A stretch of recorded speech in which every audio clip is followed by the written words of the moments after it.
Hello everyone and most welcome to 1087 of the series.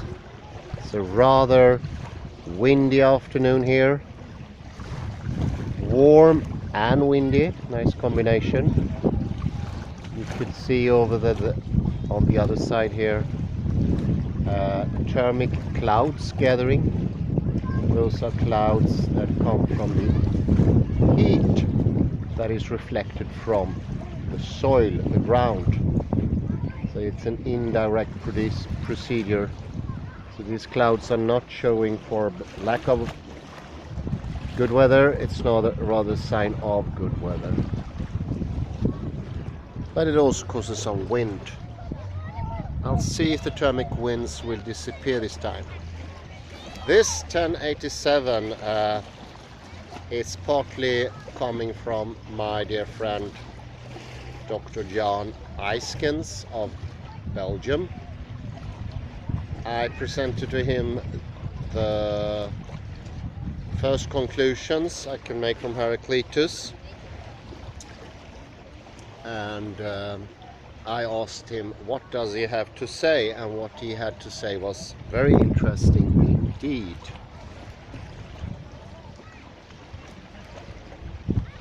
And this is why I call the lecture The Absence of Future, or Absence of Future. With only physis or physos, there can be only now. There can be no future. This is of course another take on logocentrism, which makes all future thinking impossible, because future is what is not, non-existent. So you see here, non-existence refers both to absence of something being, like in space, but also the absence of time. This is indirectly indicated by the early philosophers of nature, the Milesian school. And it's important here to understand they made progress, but there were also dangers within the progress they made. So this is not a black and white picture. And who is better to take this to the surface than Heraclitus, a person that himself saw black and white as being the very constituents of reality. Absence and existence, future and here, and truth and untruth.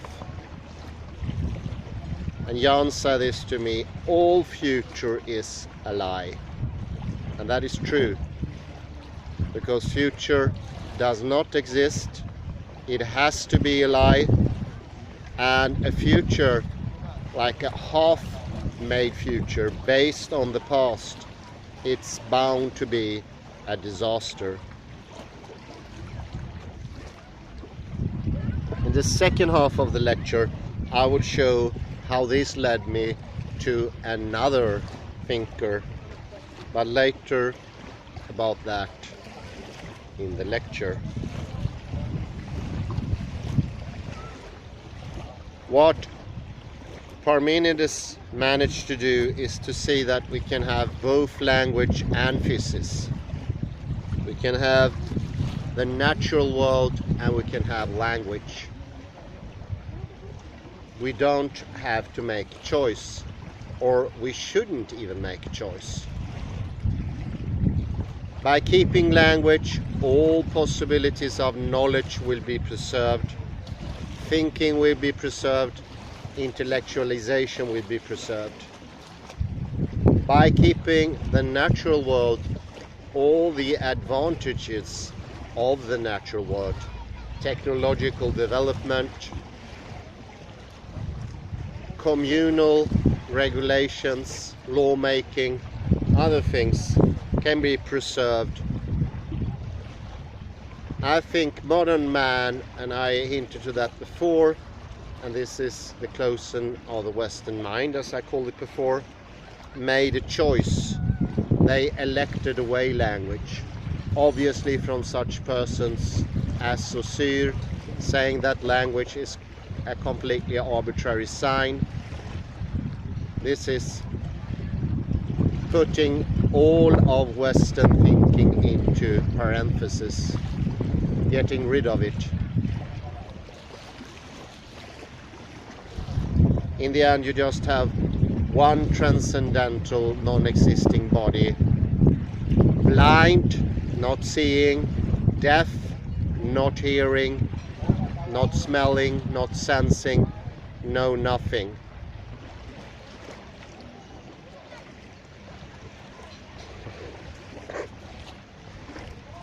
Already, way before Christ, Heraclitus saw the danger in this. He tried to not only avoid the dangers, but even more further thinking. It's sort of a matrimony with physics and language that only can be shown by paradox. And he was a firm believer that paradox was the very nutrition, the sustenance of thinking, and it's situated within language, not within the world. The mere thing of trying to reduce it to the world is casting away this tremendous gift, this power, and making us human beings completely powerless. This is what you will lose if you give up language. The ability to see the beauty in the contradictions and use them. We will also, in that case, by only having physics, erase any possibility for anything new to enter, which is, I think, the case of the modern age. All of academia, as I encountered this, was just renaming of things that were already established. For instance, changing the word discourse to context. Oh, why not even changing the name of the university from University of Gothenburg to Gothenburg University. Collecting all the cups, pens, towels, and replacing them with a new name. The reason for this is still to this day a mystery. I partly understand it, because you get fed up with the old, and at least you want to do something on a superficial level, something often called a conceptual level. But I would claim that concepts still exist in the real, deep form. And we got used to having empty concepts. I wouldn't say those are really concepts.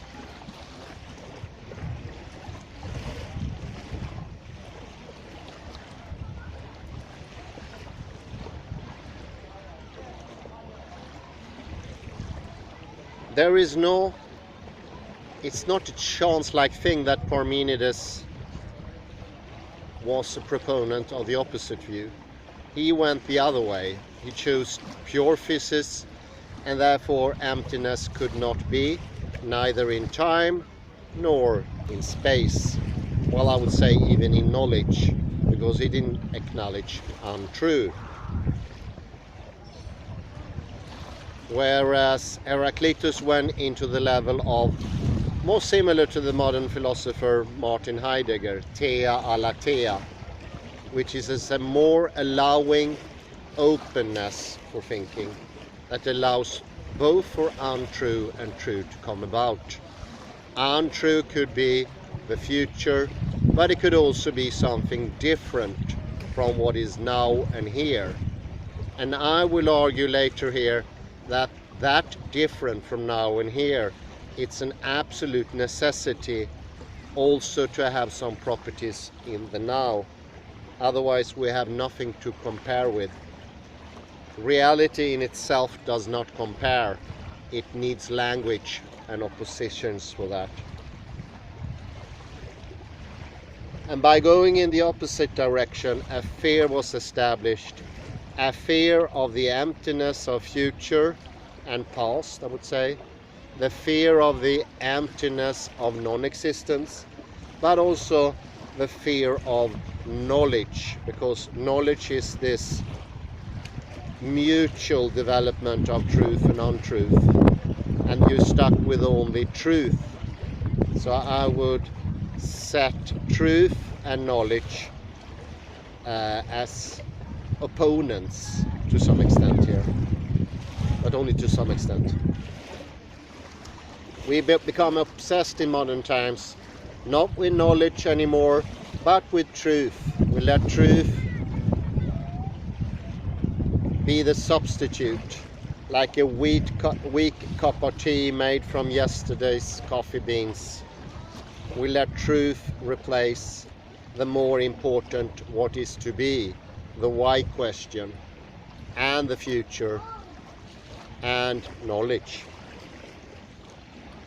I saw the other day, and I think this is a good example, it was one of those common atheistic jargons that are so immensely tiring, and this is maybe one of the most common. It said something to the extent there are 5,000 gods. How can they all exist? And this is uninformed, not very smart. There are very few religions that claim that other gods than the gods they have themselves do not exist. Just says you shouldn't believe in other gods. Existence is a latecomer. Could be some religion that have existence. I'm not sure whether Islam has it. I have no idea. But the more important is, where do you project? Not something stalemate existence. And this was supposed to be a proof only one existence can be. And since there are different gods, different almighty things, they will contradict each other and they will prove all to be wrong. Well, that's the most likely assumption. It's actually a variety of Xenophanes'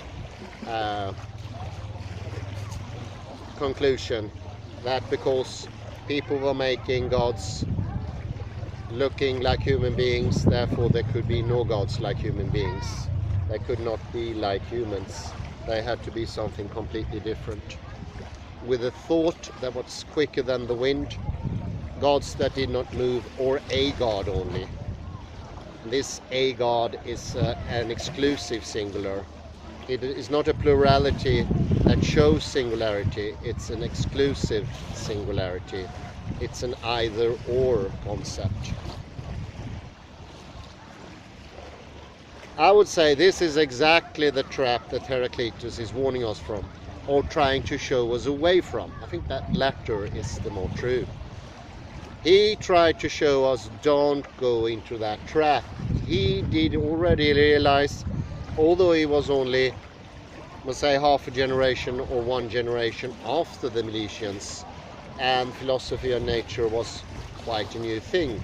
He already saw the dangers of it. To have the world as the only truth, the pragmatica, or the physica, if you want,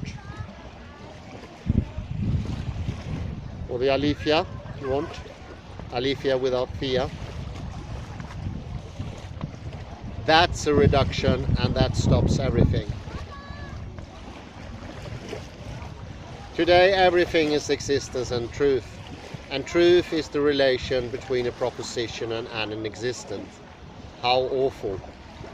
There is no longer turning between what is untrue and what is true. It is just an enormous light shining through existence, overexposing everything, taking all the features of reality out of reality. And we become unconscious slaves to no knowledge, the no knowledge of a transcendental reality in physics, where words are just different terms for something in physics we can't know anything about.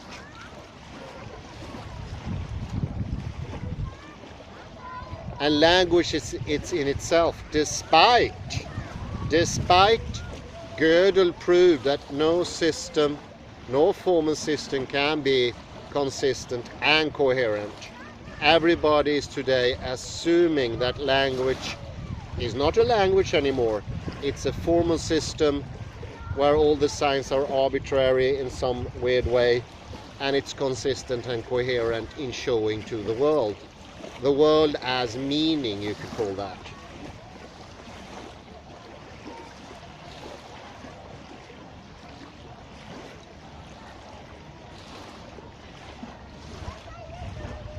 I would say, even to know that this water is tepid, which it is, we need something to compare it to. And if I just go into that water and I don't have the lie of cold water or too hot water, I would not be able to have a property. And properties and limits and differences are the apeiron. And the apeiron is what disappears if we fall into the trap that Heraclitus sort of tried to show us away from, tried to show us into knowledge and understanding.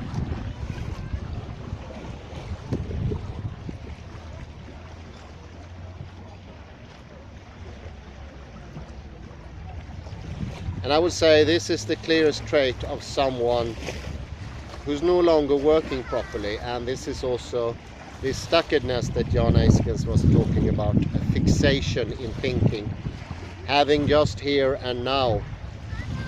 There is no longer fantasy, there is no creativity, it is just how pragmatica is, or how reality is constructed. Words are the slaves of physica. It doesn't have any freedom. It needs to follow the eternal law of the physica, and we need to change the words to fit the physica. This is what we think, but actually there are a hidden agenda. There are usually authoritarian thinking lying beyond. We fall into the trap of authoritarian thinking, and we accept the renaming.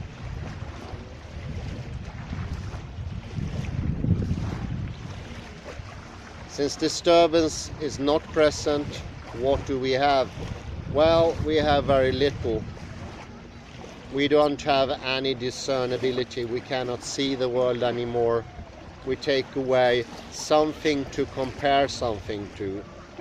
Ourselves, the subject, the observing ego, our projections, our futures, our beliefs, supposed to be taken away and replaced by what is a stain, ousia.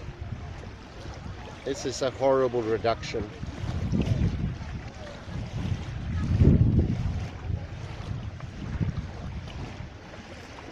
So let me lean you into the next level. How many inventors, explorers and visionaries have gained their fame because of truth and reality? I would say exactly zero. And to make things worse, how hard is it to construct a truth? You only need to put two fitting propositions next to each other, and then you have a syllogism ready, and you made yourself true. It is that easy. Just pick them, whatever. Everybody can construct a truth. It doesn't take any effort. It doesn't take any skilled thinking. It doesn't even take you to get out of the bed. You can just lie down and meditate and make your own truths. It's not very hard. A bit more up the scale of difficulty is argue effectively for the truths you sort of constructed. But today we support good argument. We try to elect people for our leaders and our educators who are good in verbal skills of arguing. We choose the sophists today, as somebody would have said later to that person.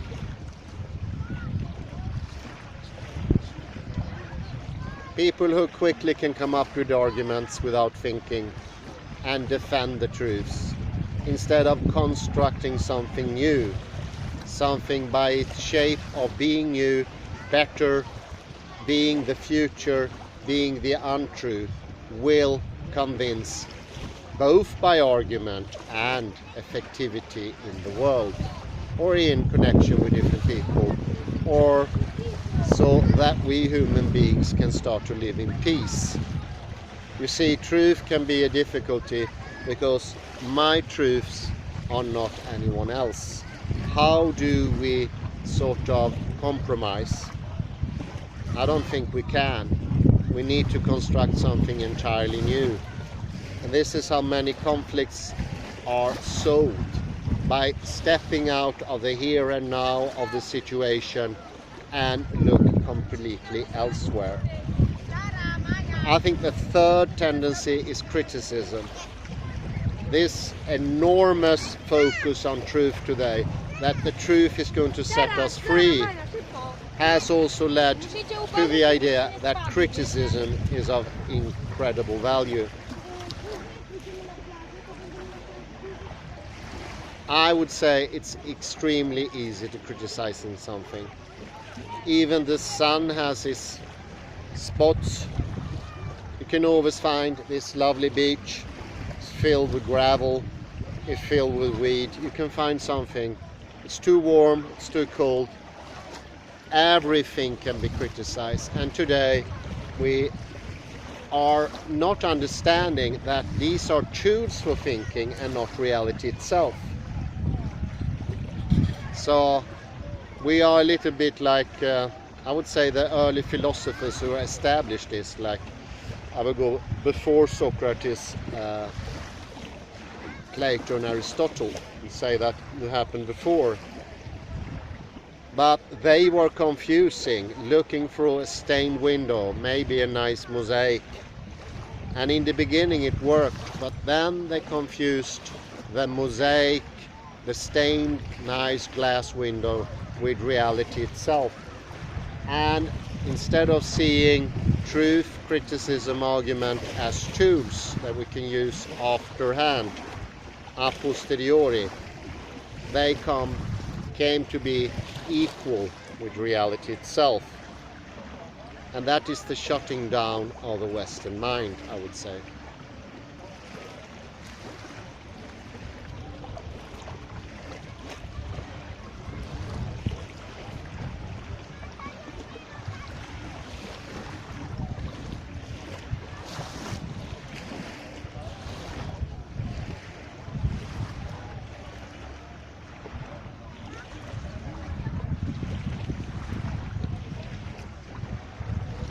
So let me go into this parallel. I mentioned before Heidegger, or it was given to me by Kant.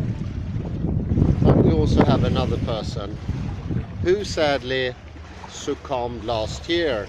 And this is Edward de Bono, my childhood hero of thinking. And I think he was a potential savior of all Western intellectual thinking. Sadly passed away without his due recognition. At least he should have been knighted.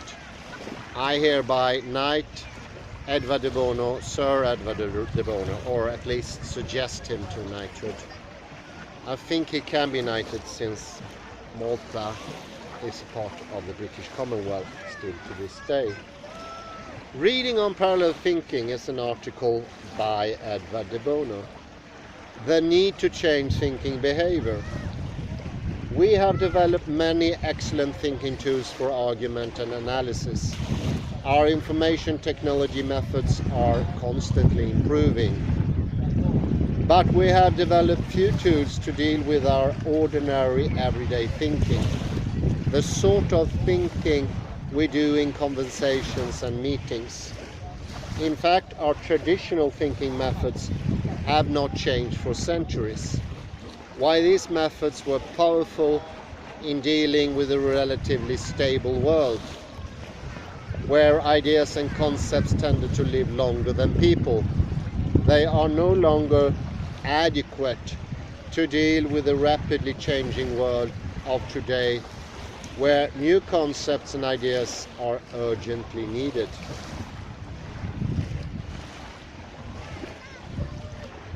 The fall of the Roman Empire was followed by the Dark Ages. The so-called barbarian horde swept across what had been the civilizations of Rome and Greece. Scholarship, reading, writing, thinking were only preserved in the great monasteries and abbeys of the church.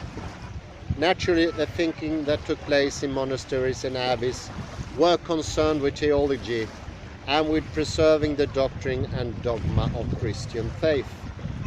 Then came the Renaissance. The Renaissance was brought about by the discovery of the classic thinking methods of ancient Greek philosophers. This new thinking provided a breath of fresh air. Humanity was given a more central role in universe. Thinkers were allowed to use reason to work things out. Logic was now allowed. It is hardly surprising that this new thinking was eagerly embraced by the humanist or non-church thinkers, because it gave them a framework for thinking and also for challenging the church. At the same time, this new thinking was embraced by church scholars such as Thomas of Aquin of Naples, who fashioned Aristotelian logic into a powerful argumentative way of proving heretics wrong. So the two main thinking groups of Western culture adopted with eagerness this classical Greek thinking.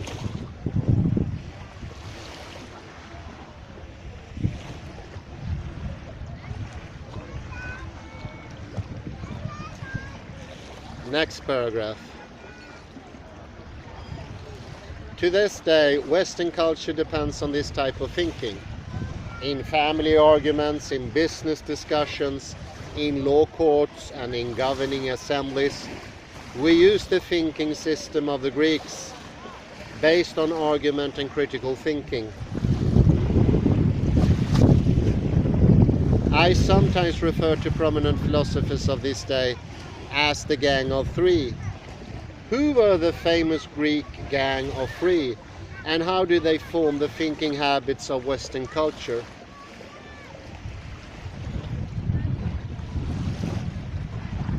The Gang of Three: Socrates, 469 to 399 BC.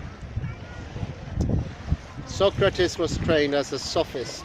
Sophists were people who played with words and showed how careful choice of words could lead you to almost any conclusion you wanted.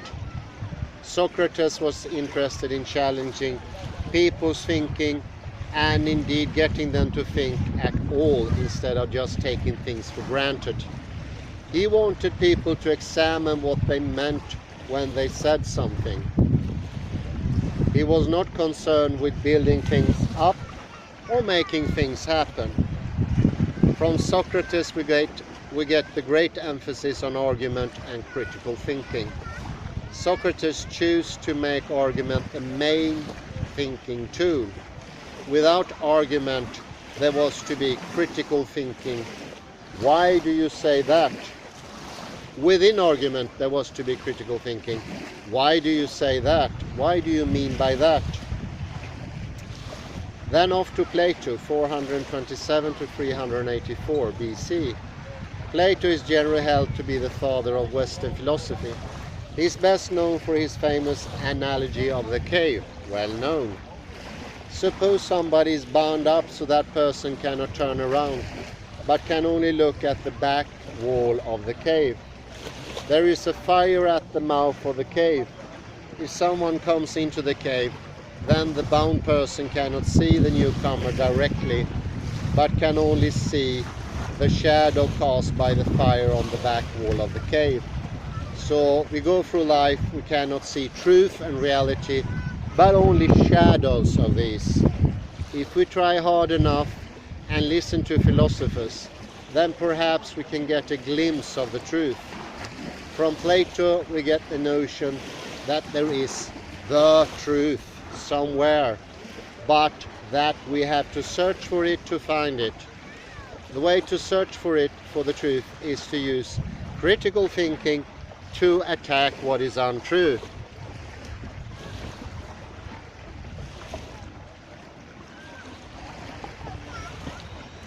Aristotle, 384 to 322. Aristotle was the pupil of Plato and the tutor of Alexander the Great. Aristotle was a very practical person. He developed the notion of categories, which are really definitions.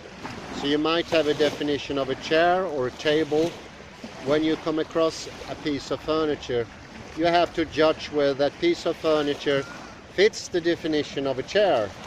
If it does fit, you say it's a chair. The object cannot both be a chair and not be a chair at the same time. That would be a contradiction. On the basis of his categories and the avoidance of contradiction, Aristotle developed the sort of logic we still use today, but based largely on is and is not. From Aristotle we get a type of logic based on identity and non-identity, on inclusion and exclusion. And you see here now, all of a sudden contradictions are only a thing of the physics. I think we made a complete turn there. So language is losing its powerful tool of contradiction.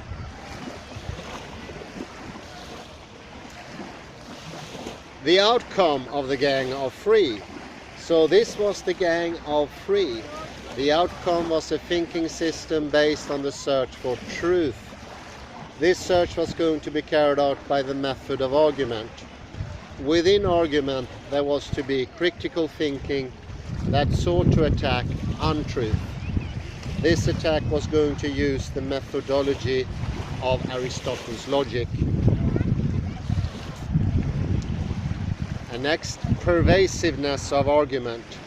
To this day, argument is the basis of our normal thinking.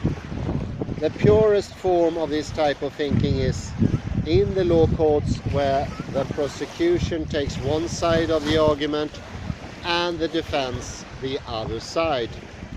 Each strives to prove the other side wrong.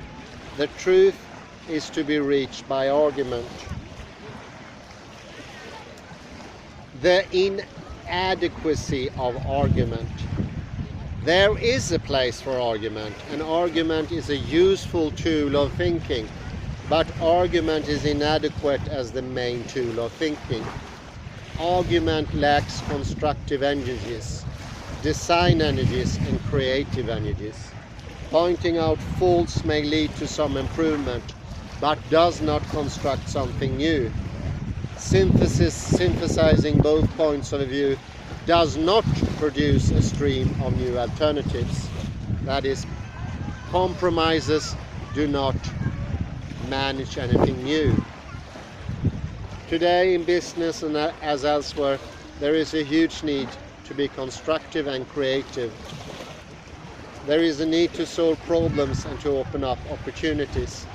There is a need to design new possibilities, not just to argue between two existing possibilities. And here we have a suggestion very close to Heraclitus: parallel thinking, an alternative to argument. Traditional argument is totally useless for such a design process. Instead, we need parallel thinking, where each thinker puts forward his or her thought in parallel with the thoughts of others, not attacking the thoughts of others. The 6 thinking hats method is a practical way of carrying out parallel thinking. This method is of fundamental importance because it provides us for the first time with a practical method of constructive thinking. We now have a more constructive alternative to argument or drifting discussion. It is important to understand this very fundamental nature of the 6 hat method in order to appreciate the importance of the method. The 6 hat system is not just another gimmick. This system provides an alternative to that most basic of thinking procedures, the argument. Parallel thinking at work. In traditional adversarial thinking, A and B are in conflict. Each side seeks to criticize the other point of view. The six hats method allows parallel thinking.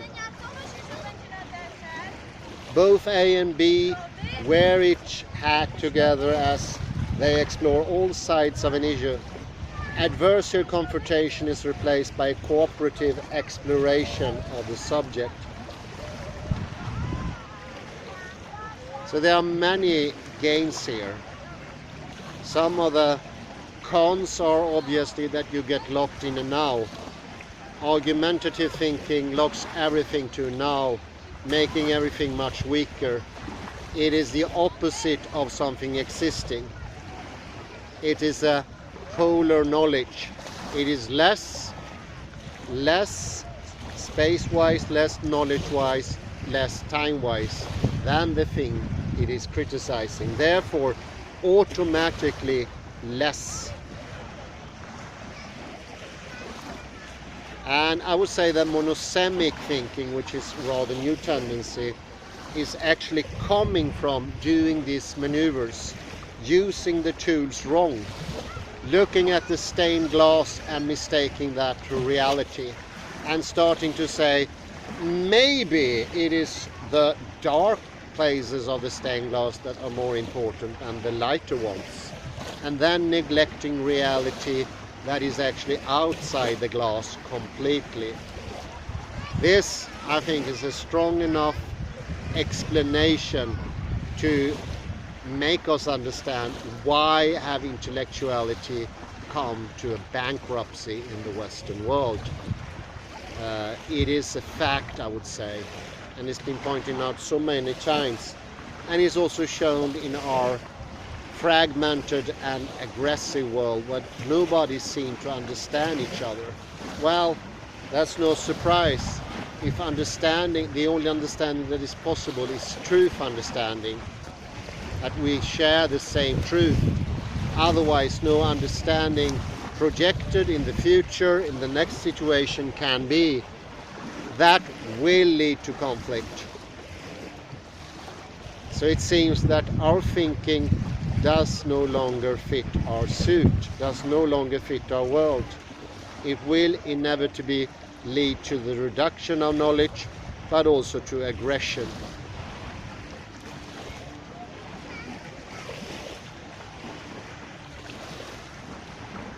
The sixth thinking hats is also called unbundling thinking. When we think in the normal way, we try to do too much at once. That's another factor. We may be looking at the information, forming ideas, and judging someone else's ideas all at the very same time. The six hats method allows us to unbundle thinking. Instead of trying to do everything at once, we separate out the different aspects of thinking. This way we can pay full attention to each aspect in turn. Think of full color printing, where the basic color separations are made and then each basic color is printed separately onto the same sheet to give the full color printing. In the same way, we separate the modes of thinking and then apply each mode to the same subject in order to end up with a full color thinking on the subject. There is a suggestion that the chemical setting in the brain, neurotransmitters, etc., may be different when we are being positive from when we are being negative, and from when we are being creative. If this proves to be so, then there is an absolute need to separate out the different components of thinking in order to do each properly. It would be impossible to have one brain setting that was ideal for all sorts of thinking. This actually reminds me of something while reading this. It's one of the questions I got many years ago, 93, when I was in China with the university, and they asked, why do you mix all your thinking? You mix criticism with positivism. You mix making new things with having the old. Everything is a mumble. Why do you make a stew? That was the actual question. It should not be a stew thinking. It should be separable. That meaning it could be separable. And it could be performed separable.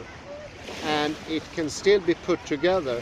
Whereas in a stew or a mix can no longer separate criticism, claiming of truth, projecting new things from each other. It is all a jumble. And this was the main criticism. I heard it so many times. And we couldn't even, I think there's another criticism or an argument, actually an argument, or a question, I think. It was an open question.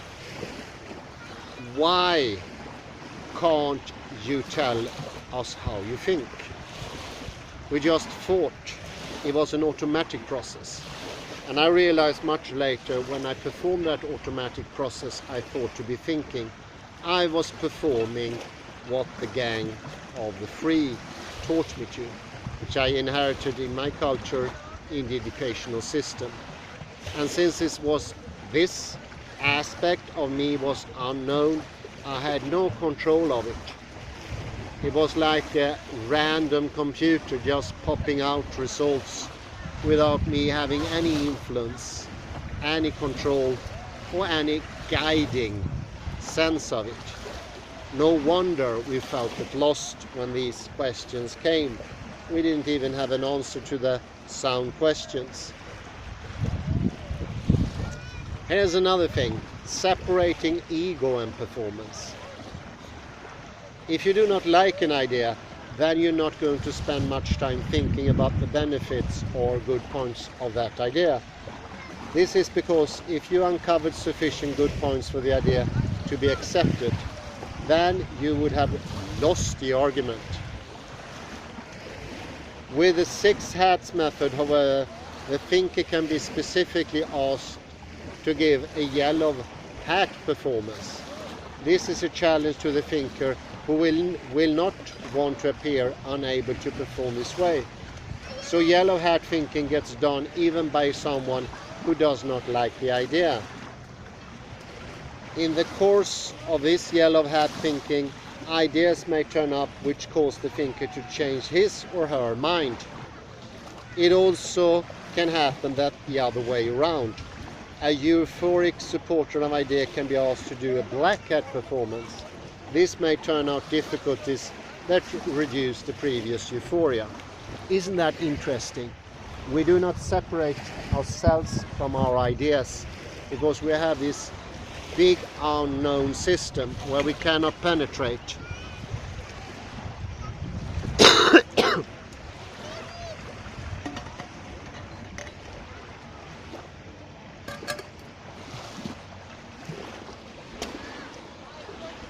It is a little bit like, sorry about that, like we just reach with our hand into the toolbox, not lighting the fluorescent light in the garage, and we pick out something and use that to randomly.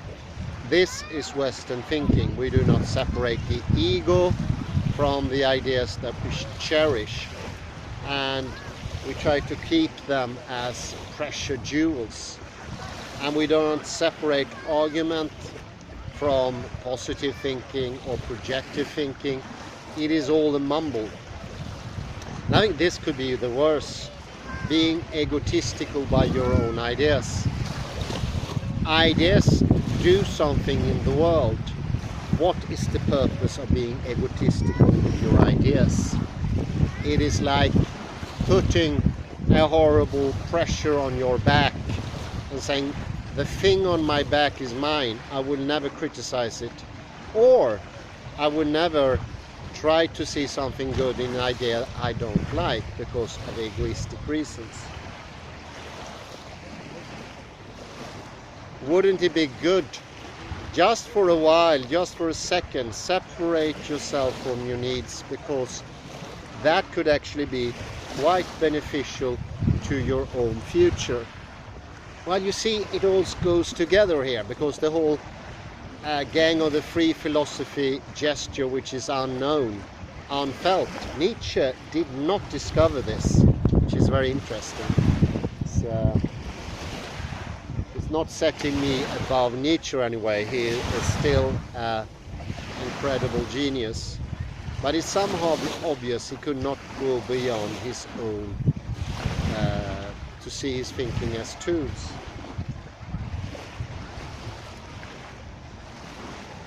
But once we do that, we can loosen up and we can look at the ideas a little bit more separable from our thinking tools, and then we can choose the correct tool. And we don't have to use all the tools at the same time. We can see that they have different effect. And I think the Bono has a very nice point here too. The brain itself is not constructed that way. There are different neurons for the different purposes. Just as we should not perform the carrying of something just with this part of the arm. We should use the whole part. And we don't do that anymore. We separate somewhere and says this is going to be enough to lift anything, and that will cause ourselves injury. And I usually think about that. We say this is the start of myself. Doesn't make any sense, but I would say that is an unthought assumption that lies beneath. So already Heraclitus had these understandings. And in an odd way, Heraclitus, more than 2,000 years before Edward de Bono, foresees some of these problems and yet more. This is why Heraclitus is even more interesting, because there is more to be uncovered beneath what he did.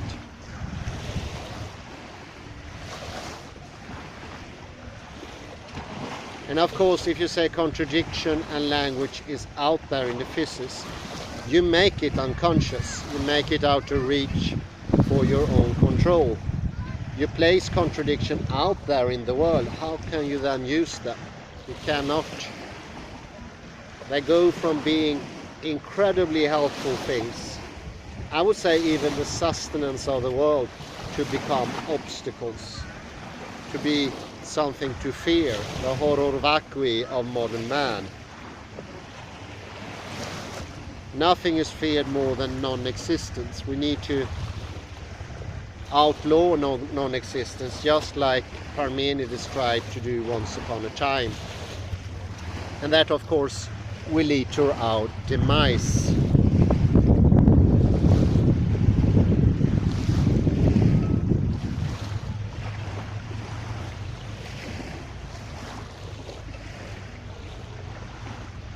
Well, I continue here.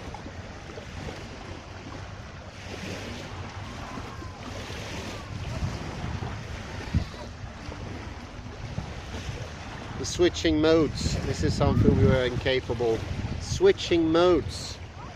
I would put in parenthesis Stimmung or mood. Stimmung and mode becomes understandable in the very first second as you understand you can change them. It's very important. There's a very interesting connection here between Stimmung and what Edward de Bono calls change of mood. This is actually the changing of the hats. It cannot become any more clear. Switching modes. If you ask someone not to be so negative, that person may be offended. But if you ask a person to do the yellow hat thinking, there is no reason to be offended. You might also say, that is a good black hat thinking, let us have some more of it. Later you would say, we had a lot of good black hat thinking. Now what about switching to the yellow hat?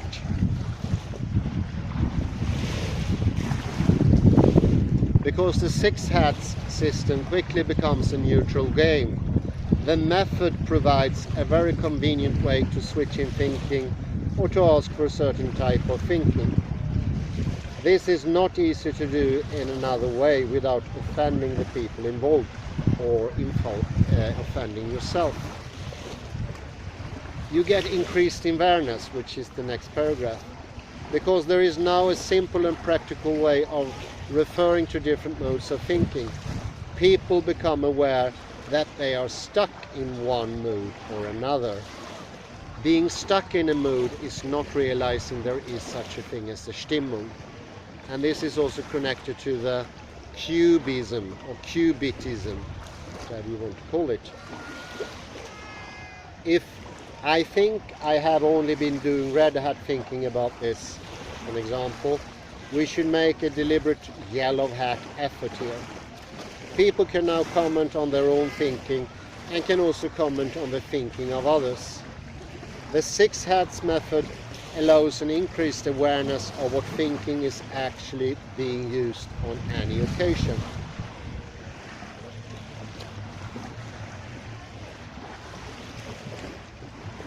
Key benefits of the 6 hats. Works. They see results immediately. Simple to learn, use and implement. Not dependent on others. You can use it by yourself. Modifies behavior without attacking it. Empowers. Can be used at all levels. Improves cross-cultural interaction. I would definitely agree with the last one. Reduces conflict, encourages cooperation within yourself and outside yourself. Enhances quality of thinking. Once you discovered mode or Stimmung, you can also enhance it. It also supports other change initiatives, and it's available worldwide.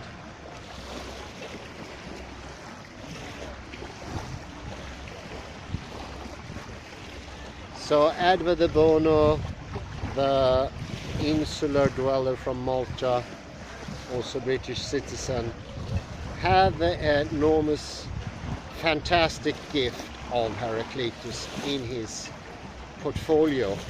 And all his, I think they became 78 books in the end, including his magnum opus, I Am Right, You Are Wrong, How to Break the Black and White Thinking, are enormously underestimated.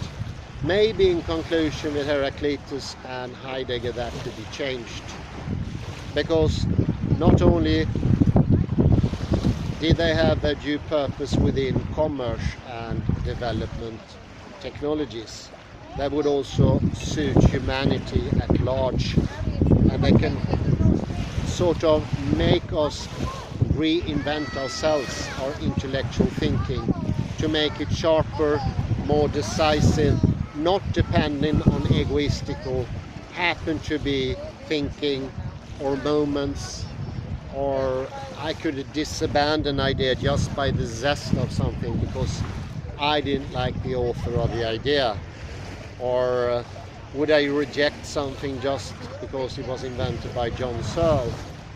That risk is always there, and this is the polarity of the text, and it's also the polarity of reality. And this shows that there is a great opening here, and we do not have to give up anything. We will gain. We'll gain an understanding of the intellect as a toolbox, not as an unknown dark procedure that nobody dwelled into, only Heraclitus. Look into that toolbox, and also look into the fantastic toolbox of language itself. Do not reduce it to terminology. It's such a shame. It's like saying everything is just food, no matter if it's Russian caviar,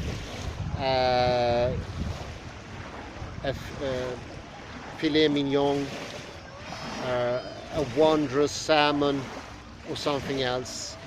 Saying it's all terminology is like spitting on the most important thing that ever encountered anyone, I would say, ever. In the beginning, it was the word. I would say that's true. Let's take that gift back. I say thank you very much, and I wish you all a very pleasant afternoon here.